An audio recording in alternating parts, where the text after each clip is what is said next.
Buenos días. Hoy, 4 de diciembre del 2021, para mí es un placer estar con ustedes en la Cumbre de la Libertad de Cusco, con mis amigos y hermanos peruanos que aman la libertad. Muchas gracias a la Sociedad de la Libertad por esta invitación y esta breve participación que haré hoy, el 4 de diciembre, y prometo estar en vivo para cerrar la cumbre vía streaming. Bueno, yo quiero hacer una breve participación que se relacione con la vida de todos los días, con la realidad coloquial de los individuos y relacionarla con las ideas de la libertad. Pensar qué nos está pasando, el avance desmedido de nuestro único enemigo, el Estado, con el aumento del poder político a expensas del poder social, con el incremento del Estado a expensas del individuo, que lo único que hace es avanzar sobre nuestra propiedad y sobre nuestros derechos naturales, que es el farol que nunca debemos dejar de mirar para saber lo que está bien y lo que está mal, lo que es justo y lo que es injusto.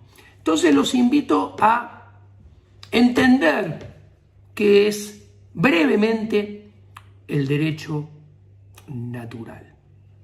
Primero, el derecho natural no tiene absolutamente nada que ver con ninguna religión ni con ningún Dios. No tiene absolutamente nada de divino. Por el contrario, el derecho natural yace en la esencia, en la naturaleza del ser humano. Y el ser humano lo descubre, el derecho natural, con su razón, haciendo deducciones lógicas de carácter deductiva que la llevan a la construcción de verdades inequívocas, axiomas que dicen, nos muestran lo que está bien y lo que está mal, lo que es justo y lo que es injusto. Por lo tanto, lo que es un comportamiento atado con la ética de la libertad versus un comportamiento totalmente peleado con la ética de la libertad. En este caso, el primero será un comportamiento moral, el segundo será un comportamiento inmoral.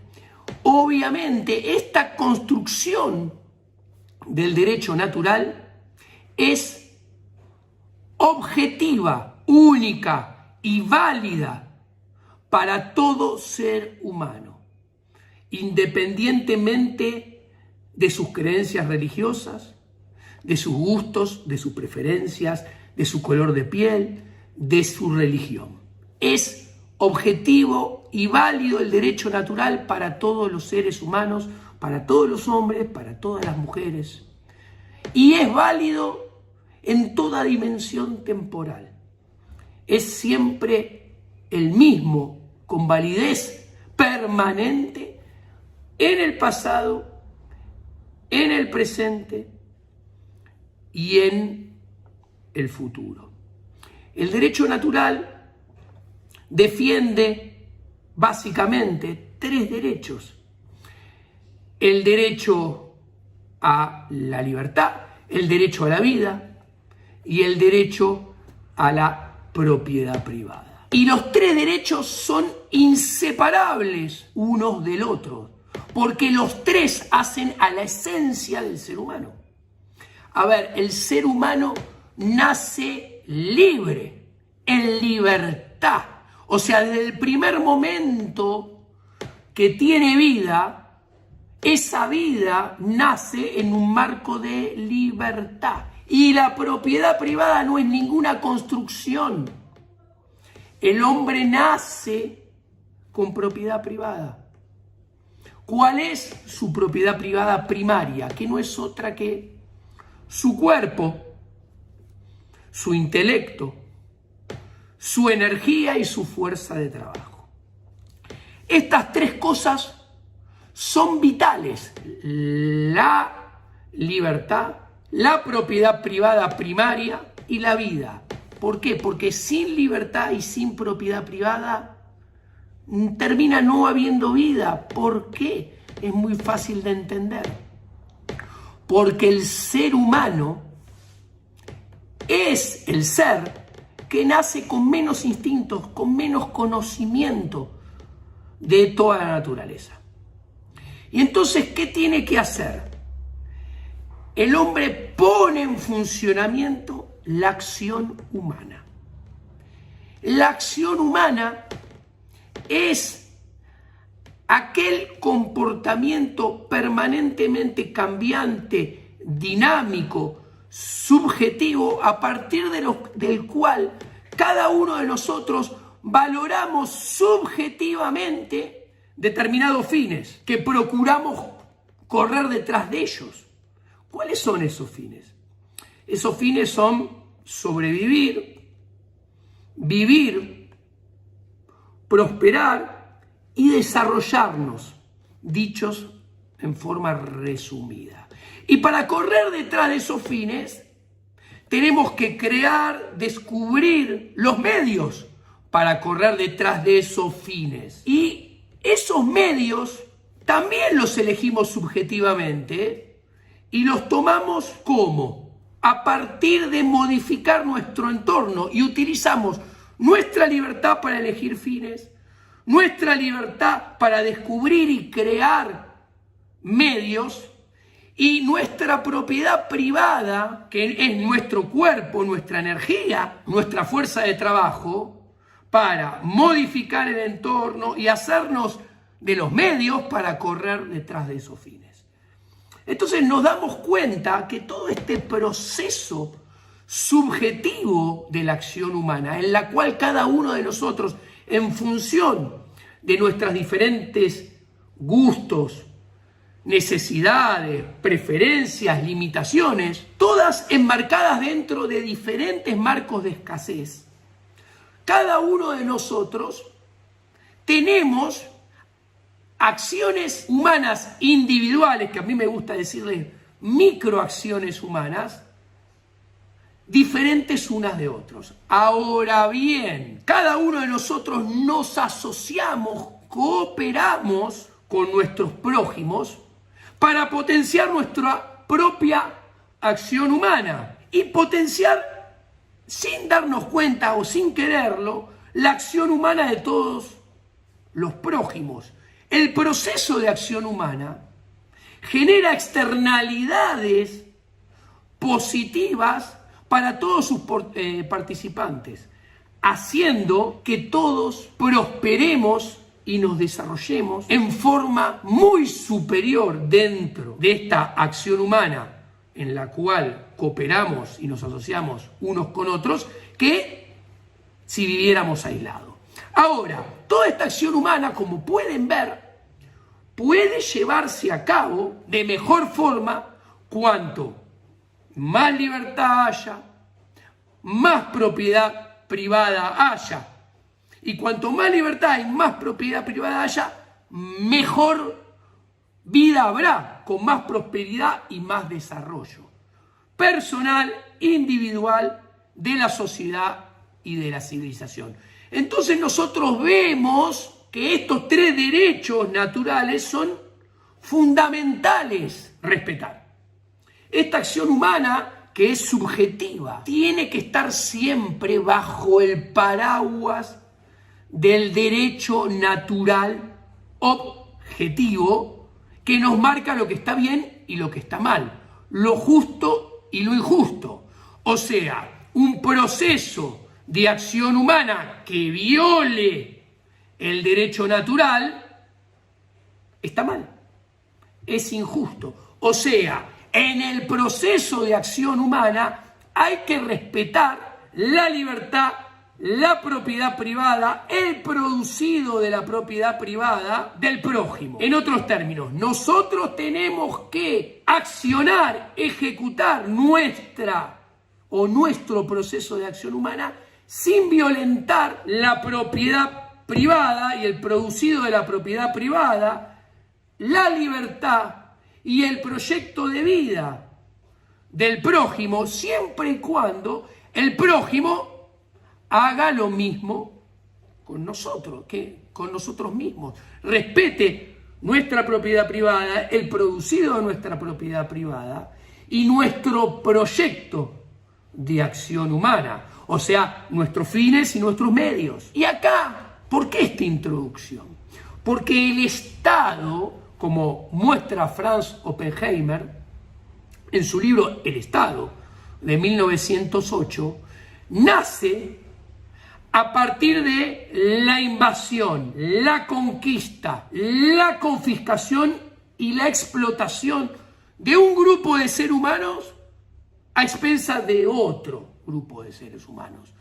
O sea, cuando apareció la agricultura y la agricultura generó el primer stock de riqueza acumulada, por más que fuera poca, surgió el Estado, porque ahí apareció el primer grupo nómade conquistador que invadió, confiscó, esclavizó y puso a trabajar a ese grupo de agricultores que había logrado acumular los primeros sacos de cereales y semillas, a trabajar para ellos. Y ese es el origen del Estado. El Estado es violencia, es conquista, es explotación de un grupo de hombres a expensas de otro grupo de hombres. ¿Y por qué digo todo esto?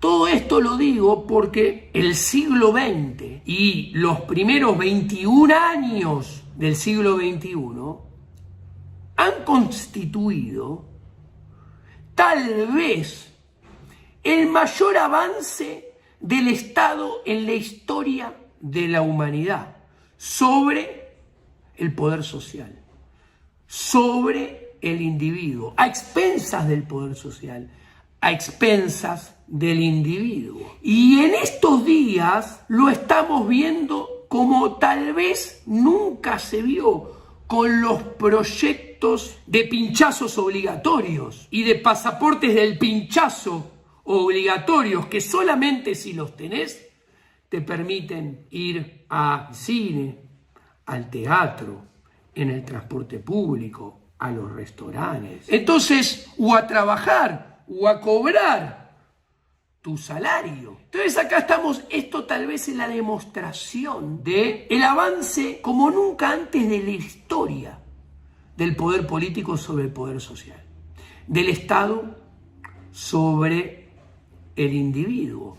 De hecho, no se puede viajar por el mundo, no se puede pasar de un lado de esas liñitas negras con puntitos que hay en los mapas, dividiendo en forma ridícula el espacio terrestre en países que no son otra cosa que Estados-nación. No se puede pasar de un lado a otro de esas liñitas sin cumplir con el tiránico derecho positivo nuevo que están poniendo, que parece que lo más importante para poder circular es haber obedecido como ovejas el pinchazo compulsivo y tener el papelito con el sello del burócrata estatal que garantiza que has sido una oveja fiel al Dios Estado, a sus profetas los políticos y a sus mandamientos de políticas públicas. Esto es muy interesante entenderlo, porque esto es un avance sobre la libertad, sobre la propiedad privada nunca visto. Ahora bien, ¿por qué sucede esto? Abramos los ojos. Lo primero que tenemos que entender, desde mi punto de vista, es que el Estado es el único enemigo. Tenemos que comprender qué es el Estado y cuáles son las implicancias de la existencia del Estado en la vida nuestra de todos los días. Las implicancias básicamente son en que cada vez se viola en forma mayor o sistemáticamente mayor nuestros derechos naturales. Cada vez hay una vejación creciente de nuestra libertad, de nuestra propiedad privada y en consecuencia un deterioro en nuestra capacidad de poder hacer crecer nuestra prosperidad y nuestro desarrollo, que está si seguimos admitiendo esto, está cada vez condenado a crecer tanto nuestra prosperidad como nuestro desarrollo a velocidades cada vez más lentas, que inclusive de seguir así se van a hacer cero y después van a empezar a decrecer nuestra prosperidad y también nuestro desarrollo. No tenemos que esperar nada del Estado, tenemos que combatirlo el Estado. Y el Estado básicamente se lo combate primero entendiendo qué es, después internalizando las consecuencias que nos trae aparejado. Y para esto tenemos que desescolarizarnos. Tenemos que dejar de creer en lo que se nos adoctrina en la educación pública estatal. Que digo que es educación pública estatal, ya sea de gestión privada o de gestión estatal. Es pública, estatal, porque los contenidos son delineados por burócratas de los ministerios de educación. Ellos son los que nos dicen o establecen, mejor dicho, qué se nos enseña, cómo se nos enseña, cuánto se nos enseña, en qué momento. De hecho, hay toda la literatura de la libertad. Está escondida. ¿Por qué? Porque nos hace abrir los ojos y nos hace ver que somos adoctrinados en la religión del Estado, de los profetas de la burocracia estatal y en sus mandamientos las políticas públicas. Desde chiquitos se nos enseña que el Estado tiene que intervenir. Y hay toda una maquinaria que escuchamos desde chiquito que nos dice que tenemos que tener un Estado presente, eligiendo ganadores, escogiendo perdedores, redistribuyendo ingresos. Y se nos enseña que la vara de lo que está bien y la vara de lo que está mal es el igualitarismo, lo cual atenta contra la esencia del ser humano, contra la naturaleza del ser humano. El igualitarismo es injusto, el igualitarismo está mal, porque atenta contra la naturaleza del ser humano. Somos todos diferentes, todos tenemos diferentes gustos, todos tenemos diferentes preferencias, todos tenemos diferentes necesidades. Es más, si nos imaginamos que el igualitarismo, que es imposible, nos imaginamos por un instante que fuera posible y todos fuéramos iguales, se destruye la acción humana, se destruye el motor de la asociación y la cooperación entre individuos, porque la asociación y la cooperación entre individuos surge de que los individuos son diferentes, porque hay intercambios, hay cooperación, hay asociación a partir de la desigualdad.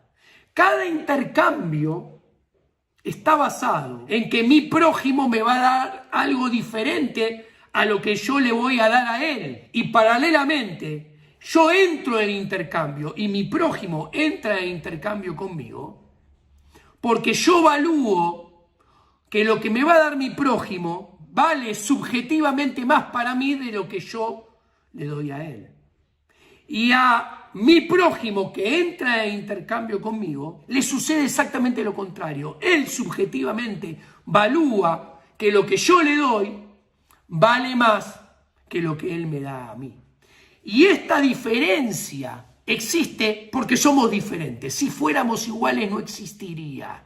Además, también está mal pensar que se puede lograr igualdad en el punto de partida, esa famosa frase de igualdad de oportunidades. Es mentira. Primero, porque es imposible lograrlo. Voy a poner un ejemplo trillado, metafórico, para que se entienda. Si el Estado argentino hubiera decidido establecer escuelas de fútbol para que todos tuviéramos la misma oportunidad inicial de convertirnos todos en futbolistas profesionales, y Maradona o Messi hubieran concurrido a la misma escuela de fútbol que yo no me hubiera convertido en futbolista profesional de la misma calidad de Maradona y Messi. ¿Por qué? Porque está en mi naturaleza no poder jugar igual que Maradona y Messi al fútbol, por más que el Estado lo hubiera intentado. La igualdad de oportunidades es imposible, porque la educación pública tiene imposibilidad de lograr igualdad de oportunidades desde el inicio. ¿Por qué? Porque la educación no es solamente la instrucción que nos dan en una escuela o en un colegio. Es mucho más que eso. Son nuestros padres, que para cada uno son diferentes. Son las conversaciones con nuestros padres. Son las relaciones que establecemos con nuestros padres, con nuestro entorno familiar. La ida a los cines, la ida a los museos, los programas de televisión que vemos, los libros que leemos, los libros que no leemos, las películas que nos perdemos, los museos a los cuales no vamos y nuestros prójimos sí van. Entonces es imposible lograr igualdad de oportunidades. Ahora bien, si por un segundo imaginamos que logran la igualdad de oportunidades al inicio, después está la acción humana de cada uno a partir de ese inicio. Los fines, los medios, que cada uno valore subjetivamente. Imagínense que por arte de magia esa escuela pública de fútbol logra que yo aprenda a jugar al fútbol igual que Messi y que Maradona.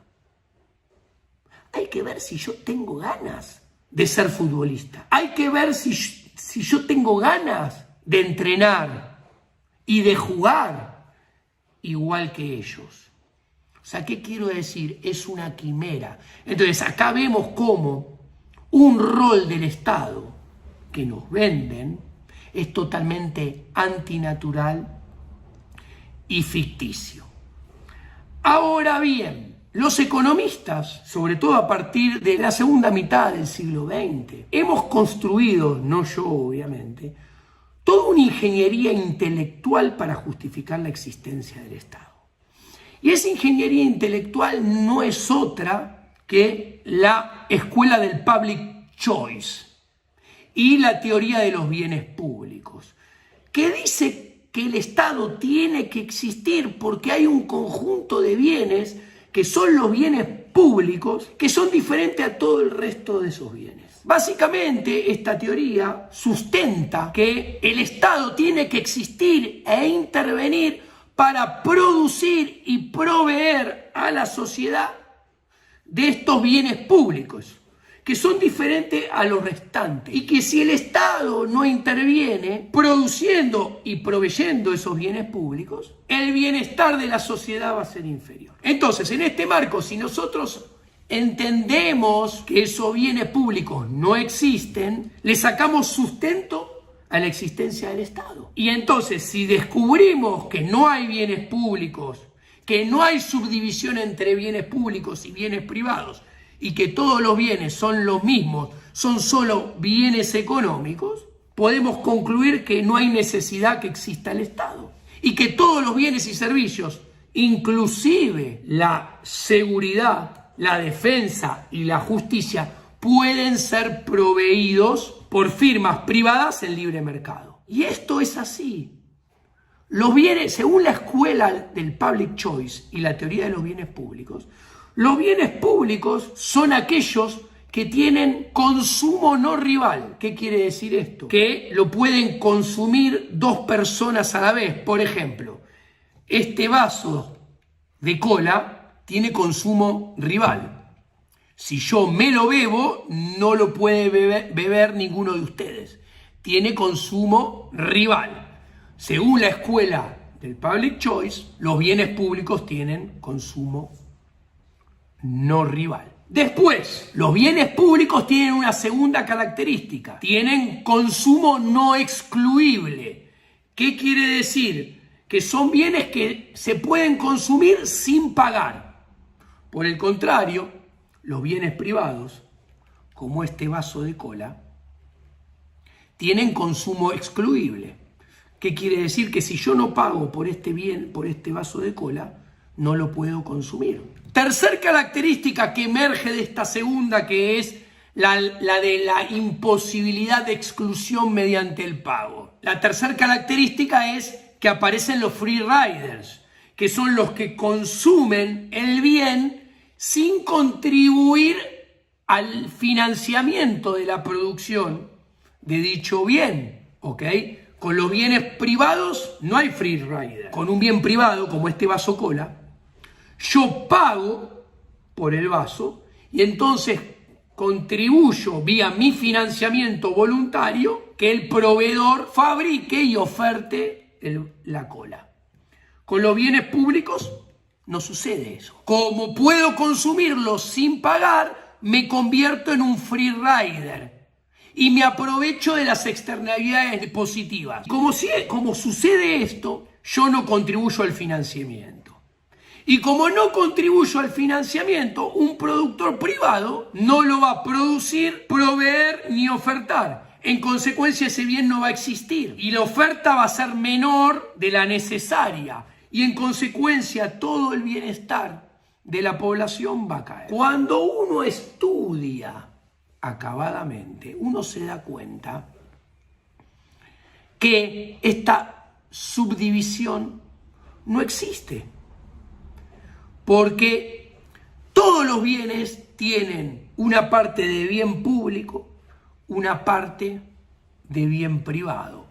Por ejemplo, si en la cuadra de mi casa hay una casa tomada, derruida, abandonada, y yo decido comprarla, esa casa, la compro, la mejoro, la convierto en una residencia de lujo y contrato un paisajista que convierte el terreno baldío que tenía enfrente, la casa derruida, lleno de basura, en un jardín diseñado por un paisajista.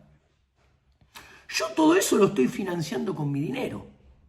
Ahora bien, todos mis vecinos, los que están al costado, los que están enfrente, se benefician de la producción mía de esta vivienda, de la mejora de esta vivienda, de la producción mía del jardín, del paisaje, sin poner un mango, sin poner un peso, sin poner un dólar. O sea, aparece un consumo no rival, aparece un consumo que no puede ser excluido vía el pago, aparece que mis vecinos se aprovechan de esa externalidad positiva. ¿Por qué? Uno, porque el barrio pasa a ser más seguro, porque esa casa no está ya invadido tal vez por vándalos delincuentes que invaden propiedad privada, sino por mi persona, que soy el dueño y que contraté seguridad para excluir, sacar a los vándalos invasores de propiedad. Entonces, se están beneficiando en términos de seguridad de mí. A su vez, como resultado de esto, la propiedad y el valor de los activos de mis vecinos aumenta, sus propiedades ganan en valor. Y como resultado de esta ganancia de valor que surge exclusivamente de mi accionar, mis vecinos no solamente van a poder vender sus propiedades a un precio mayor y comprar otra propiedad de valor superior al que podrían haber hecho antes de mi entrada al vecindario y a la cuadra, sino que son más ricos y pueden calificar a mejores créditos, le dan más créditos y con eso a su vez pueden refaccionar sus casas, pueden invertir en sus empresas, pueden consumir más e irse más de vacaciones. O sea, yo les di externalidades positivas que ellos aprovechan. No solamente eso, también se benefician. Cuando antes miraban a través de sus ventanas o caminaban por su vereda, veían una casa tomada, derruida, abandonada. Hoy ven una mansión o una casa lujosa y se benefician de eso. Que ellos valorarán subjetivamente cada uno en forma diferente. ¿Okay? Que de hecho, miren qué interesante, como mencioné antes, estas externalidades positivas que todos ellos aprovechan gratuitamente, subyacen, se encuentran en el centro de la acción humana. Por eso justamente la acción humana enriquece la prosperidad y el desarrollo de todos los participantes, porque genera externalidades positivas para todos. Entonces miren qué interesante, con este ejemplo les acabo de mostrar que los bienes públicos y esa diferenciación entre bienes públicos y bienes privados es inexistente.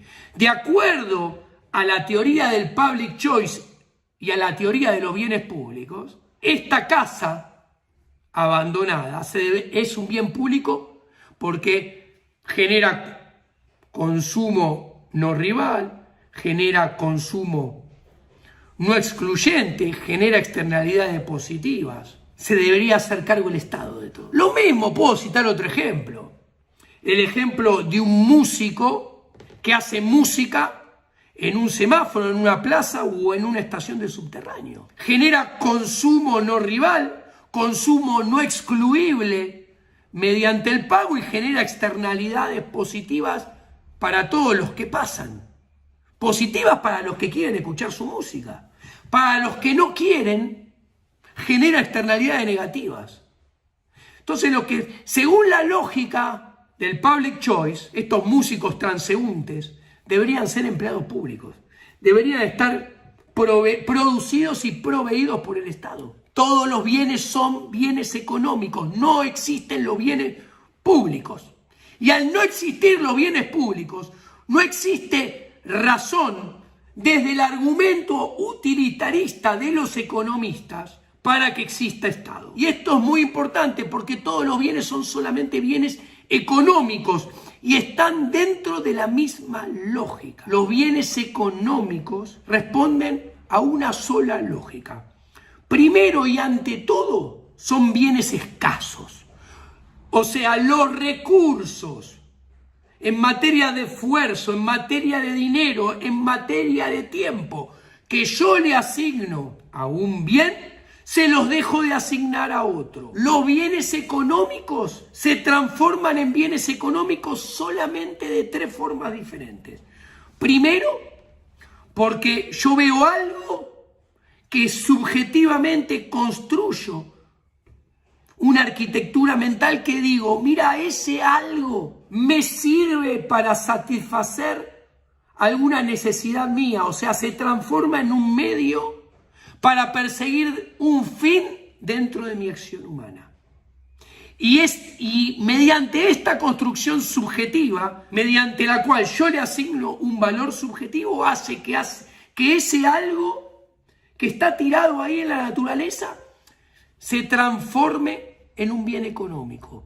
Es lo que llamaba Locke apropiación directa. Ese algo que nadie reclamaba para sí mismo, que no era propiedad de nadie, yo lo transformo en un bien económico y en propiedad privada mía mediante la apropiación directa. Ese es el primer mecanismo para transformar algo en un bien económico, que es un bien que no es otra cosa que un fin, un medio dentro de la acción humana, ¿ok? Y que está dentro de la ética de la propiedad privada. La segunda forma es hacer confluir capital y trabajo, y así, mediante esa confluencia de capital y trabajo, que van a confluir siempre mediante contratos privados, transformen el entorno para que esos insumos y bienes intermedios sean transformados en bienes finales y con ellos se puedan satisfacer necesidades, correr detrás de fines dentro del marco de la acción humana.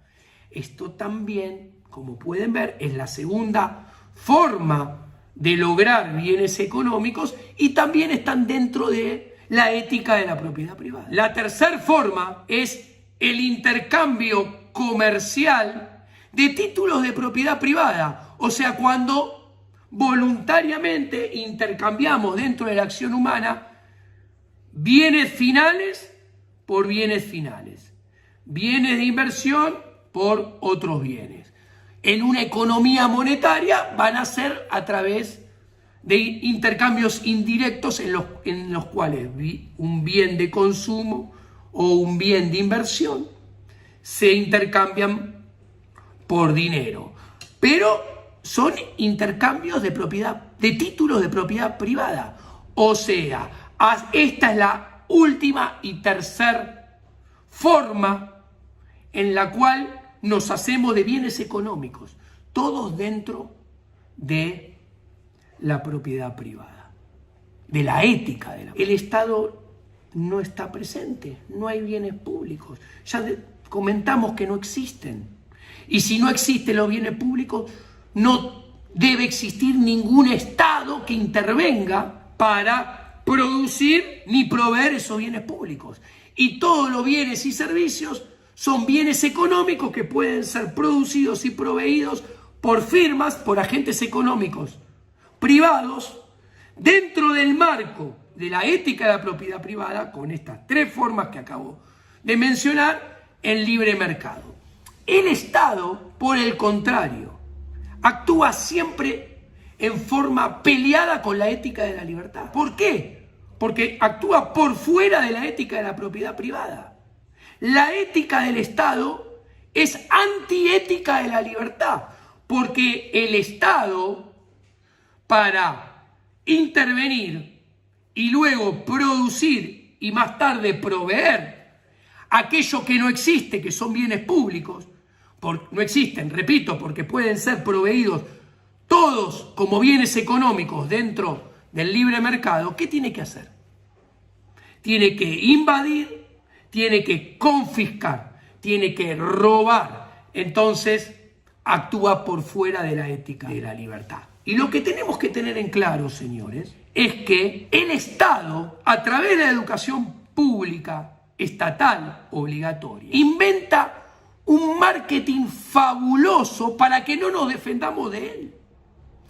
Dice que el Estado somos nosotros, que el Estado es nuestro. Claro, si el Estado somos nosotros y el Estado es nuestro, y encima nos creemos que gobiernan por y para el bienestar general, no nos vamos a defender, porque nos inventan y nos dicen que nos saquean, que nos cobran impuestos, que nos cobran impuesto inflacionario, que nos cobran impuesto devaluatorio, que nos meten regulaciones, y que toda esa arquitectura es por y para nosotros. Entonces, ¿cómo nos vamos a defender si creemos en eso? Es más, a diferencia de lo que ocurría en el pasado, bajo otros sistemas de gobiernos como las monarquías, que son sistemas de gobierno de propiedad privada, en la cual no podíamos acceder al gobierno salvo casándonos con la hija del rey, en ese sistema la línea divisoria estaba muy claro. No había marketing. Era el Estado contra los ciudadanos. Entonces, los ciudadanos se defendían ante abusos del rey, lo ahorcaban, lo guillotinaban, lo sacaban a patada del trono y lo cambiaban por otro. A las pruebas me remito. El Estado nunca superó más del 5 o 6% del PBI. Y lo mismo la presión tributaria. Ahora bien, con el marketing perfecto de la democracia, sumado a que nos dicen, vos podés ser gobierno, armate un partido, presentate a elecciones, ganalas y serás gobierno, no nos defendemos.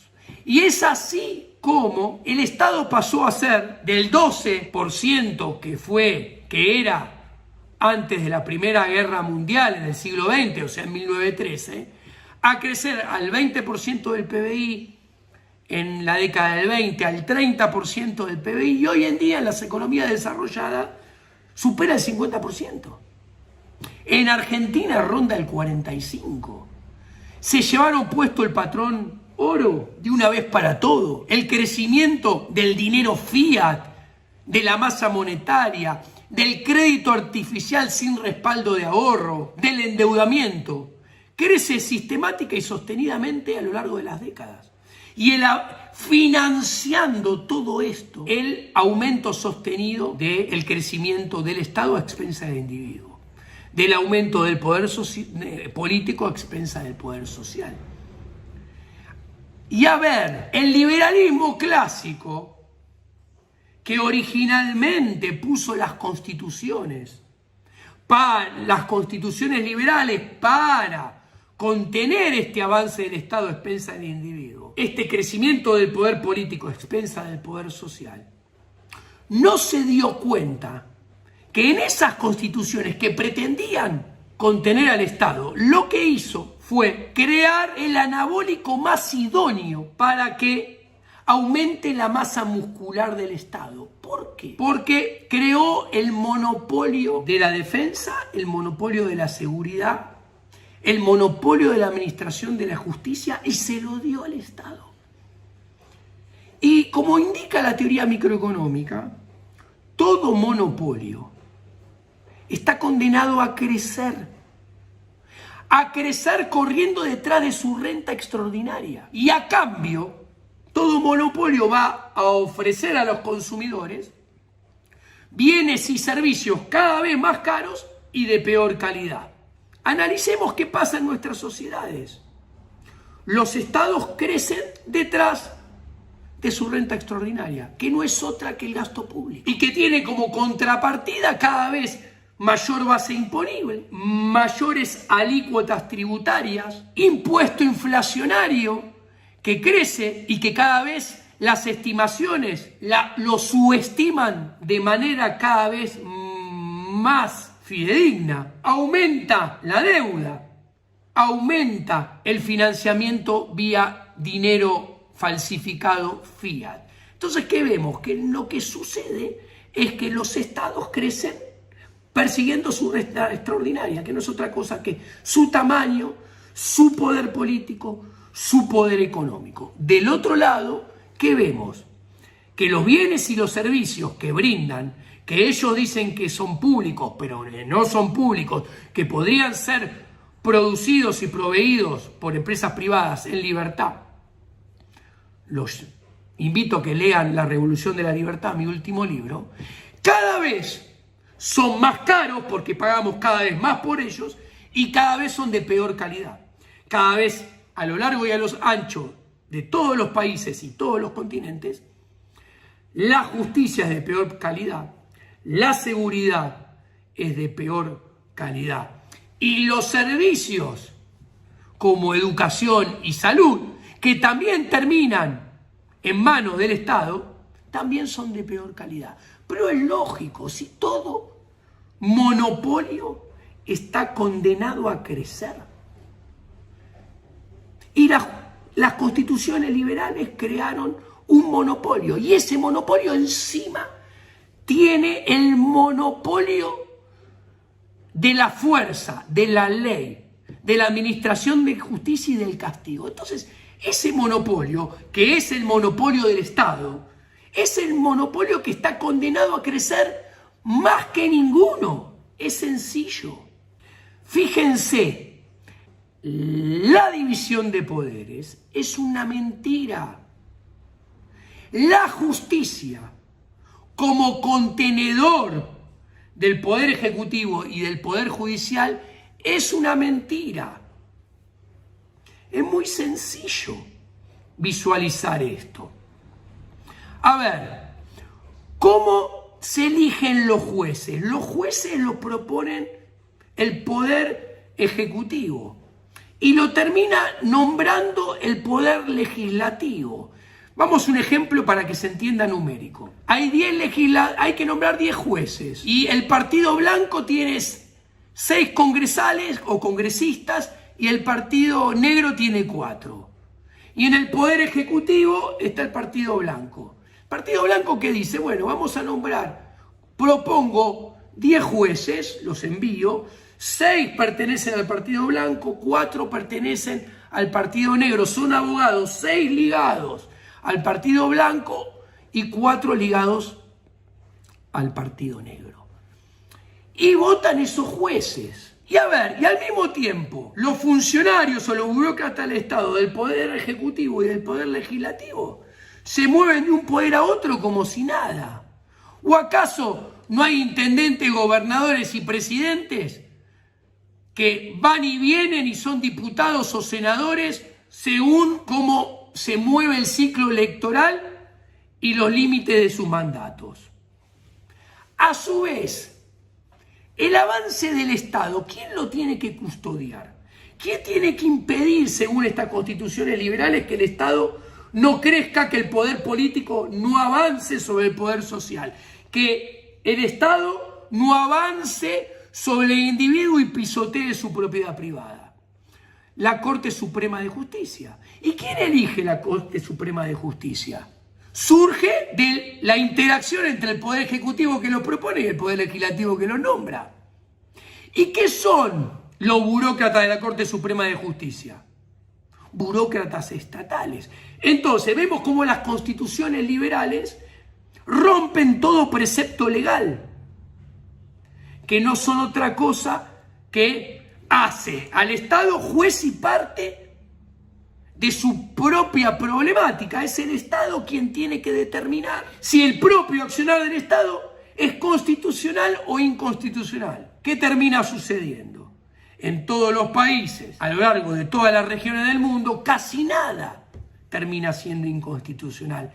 Hasta el más evidente avasallamiento de los derechos naturales de los individuos que surge como resultado del accionar del Estado, la Corte Suprema mira para el otro lado y dice que es constitucional. Entonces no hay división de poderes, no hay límite al Estado por cuenta y obra de las constituciones liberales dentro de los regímenes democráticos. Y a ver, estos regímenes democráticos en los cuales los estados producen y proveen bienes públicos, ¿quién le pone límite? Nadie. A ver, un bien privado, un bien económico producido y proveído por firmas privadas, tiene límites. ¿Qué límites tiene? El primer límite es la demanda del consumidor. Un bien económico producido en la esfera privada dentro del marco de la ética de la propiedad privada se produce y se vende si alguien lo demanda y lo paga voluntariamente. Ergo, ese es el primer límite. Es objetivo, tangible, existe. El segundo límite, ¿cuál es? El segundo límite es la competencia. La fábrica de cola A tiene que competir con la fábrica de cola B, con la fábrica de cola C. Y además debe competir con el agua mineral, con los jugos, con las bebidas en polvo. Son límites muy potentes que impiden el crecimiento exponencial y el logro de rentas extraordinarias. Ahora bien, en cambio, el Estado, produciendo y proveyendo estos bienes públicos que en realidad, como ya dije, no existen, no tiene ninguno de esos límites. No tiene el límite de la demanda. ¿Por qué? Porque ningún bien público es demandado voluntariamente. Ningún bien público enfrenta el pago voluntario, o sea, la revelación del consumidor que lo quiere en esa cuantía, en ese lugar, con ese formato y en esa calidad. Ese límite no está. Después tampoco insumos tienen límite de la competencia, porque el Estado los provee en forma monopólica. Y entonces es así como la producción y la provisión de los bienes públicos está condenada a crecer. Y el Estado está condenado a crecer. De hecho, la democracia universal representativa, la representativa, que es la que existe en los Estados-nación en el siglo XXI y en el siglo XX, tiene este problema de demanda. ¿Por qué? Porque, por ejemplo, en los países como Argentina, el voto es obligatorio y secreto. Al ser un voto obligatorio y secreto, no hay revelación del votante hacia el político. Ergo, no hay consentimiento del votante para con el político. Ergo, no hay contrato de representación. Porque cuando hay contrato de representación, el representado y el representante se juntan y firman y explicitan el contrato. Y ese contrato tiene cláusulas de monitoreo, cláusulas de auditoría, para ver si el representante cumple con los mandatos y con las obligaciones que tiene para con el representado. El representado lo puede monitorear, lo puede auditar. Y si llega a la conclusión que el representado no cumple con su mandato, o sea, no cumple con las obligaciones del contrato, ese contrato tiene cláusulas de salida. Y probablemente le revoca el contrato. Y probablemente, inclusive, podría existir la posibilidad que el representante tenga que resarcir al representado por no haber cumplido, honrado el contrato de representación. Todo esto no existe en la democracia representativa. Al candidato, cuando a las 6 de la tarde se terminó el comicio, no le interesa más nada. Cuando va al Congreso, el diputado y el senador, así como el miembro del Poder Ejecutivo, presidente, vicepresidente, intendente, concejal, gobernador, presidente, vicepresidente, puede hacer lo que quiera. No le tiene que rendir cuentas. Puede hacer exactamente todo lo contrario que dijo que iba a hacer. Y el votante no tiene manera de hacerlo, hacer lo que él quiere que haga y por lo cual lo votó. Y a ver, el presidente, el vicepresidente, el gobernador, el intendente, el diputado, el senador, el concejal, es un ser humano. Y entonces, como ser humano, va a perseguir su bienestar individual. Y si es político, va a perseguir dos cosas: maximizar su poder económico y maximizar su poder político. Maximizar su poder económico no es otra cosa que tratar de aumentar la base imponible, tratar de aumentar la presión tributaria, tratar de subir las alícuotas, tratar de cobrar más impuesto inflacionario. El impuesto inflacionario, si a un político alguien le asegura que puede haber inflación del 10, del 20, del 30, del 100% anual y que eso no le va a impactar en votos y no lo va a inyectar al poder, la inflación no es problema para el político, ¿ok? Y todo esto que va a tratar de maximizar la base imponible, las alícuotas, el impuesto inflacionario, la recaudación impositiva, es poder económico para el político a expensas del ciudadano. Del otro lado, ¿qué va a querer maximizar? El poder político suyo. O sea, y el poder político del burócrata estatal es siempre a expensas de la libertad del ciudadano. Van a hacer más regulaciones, más controles, más trabas. Entonces, ¿qué vemos? Que el político, el burócrata de cualquier poder, ya sea ejecutivo, legislativo, ya sea a nivel nacional, provincial o municipal, siempre va a actuar por fuera de la ética de la propiedad privada. Porque la maximización de su poder político y la maximización de su poder económico, que es lo que a él le interesa, siempre será a expensas de la propiedad privada y del bienestar individual y los derechos naturales de los ciudadanos de bien del sector privado. Y esto en democracia, que es un régimen de propiedad pública de gobierno, está condenado a aumentar. La democracia conduce al socialismo. El esquema de incentivos, la arquitectura institucional que el liberalismo clásico le dio a la democracia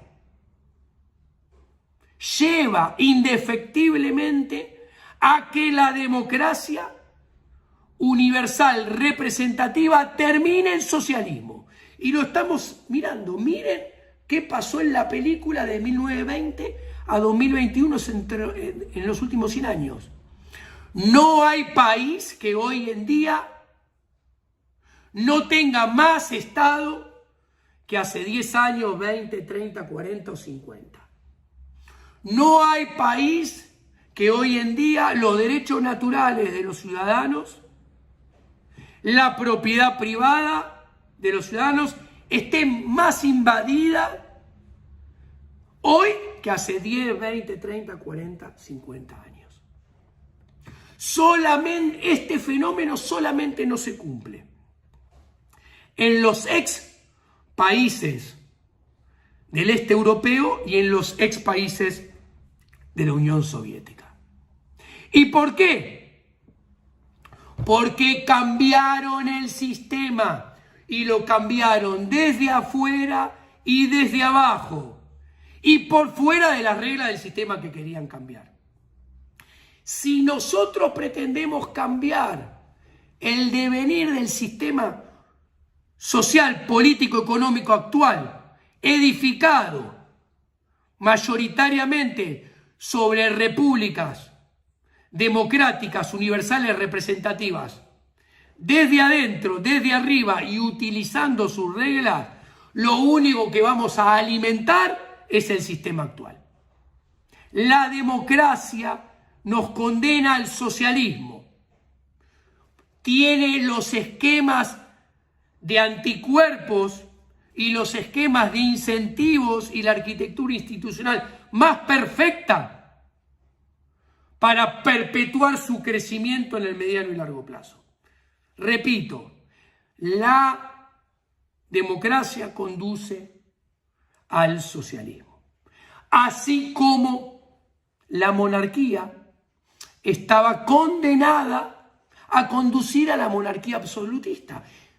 Y ese sistema, ¿cómo fue cambiado? Fue cambiado desde arriba, desde adentro, y utilizando las reglas de monarquía, hubo algún cortesano que convenció a un rey de cambiar la monarquía por alguna república. ¿O fue que el sistema lo cambió la sociedad, el poder social, el público, los ciudadanos del sector privado, desde afuera, desde abajo y por fuera de las reglas del sistema de la monarquía que querían entablar y pusieron un nuevo sistema? Esto fue el camino, sin lugar a duda, porque los sistemas políticos, sociales y económicos siempre avanzan hacia adelante, hacia algo nuevo, diferente. Nunca retroceden hacia atrás, porque retroceder es imposible. ¿Y por qué es imposible? Porque sería ignorar todo lo aprendido para bien y para mal. En definitiva, sería ignorar el proceso dinámico evolutivo de la acción humana, y eso es imposible. Por eso, señores, les digo, el sistema se cambia hacia delante, hacia uno nuevo, desde abajo, desde afuera, y desafiando las reglas del sistema que queremos cambiar. Por eso nosotros primero tenemos que internalizar qué es el Estado, cuáles son las consecuencias, qué es la democracia y hacia dónde nos lleva, cuál es su arquitectura institucional y sus consecuencias. Y una vez comprendido esto, tenemos que aplicar el agorismo, la contraeconomía, la desobediencia civil. Tenemos que evadir, tenemos que eludir, Tenemos que no respetar las reglas para carcomer el poder del Estado. Tenemos que sacarnos nuestros sesgos y entender lo que dice la teoría. El único camino para sacarse todas estas enormes capas paquidérmicas de Estado que tenemos con 3 niveles, nación o federal, provincial y municipal, es la secesión, es desarmar estos estados-nación que son el principal instrumento que contribuyó al crecimiento del Estado sobre el individuo, del poder político sobre el poder social. Tenemos que secesionar para que las unidades administrativas sean pequeñas, muy pequeñas, y podamos prosperar basados en un sistema de anarquía privada, de respeto por la propiedad privada, que hoy en día es el sistema más expandido de organización del ser humano a lo largo y a lo ancho del globo terráqueo. No se olviden, toda empresa que produce y genera y oferta los bienes económicos que satisfacemos necesidades, con los cuales satisfacemos nuestras necesidades, están organizados puertas adentro en anarquía de respeto de la propiedad privada. Bueno, señores, fue un placer estar con ustedes, me extendí más de lo que pensaba, les agradezco mucho estar ahí, les mando un saludo y que disfruten esta cumbre de la libertad en Cusco. Gracias.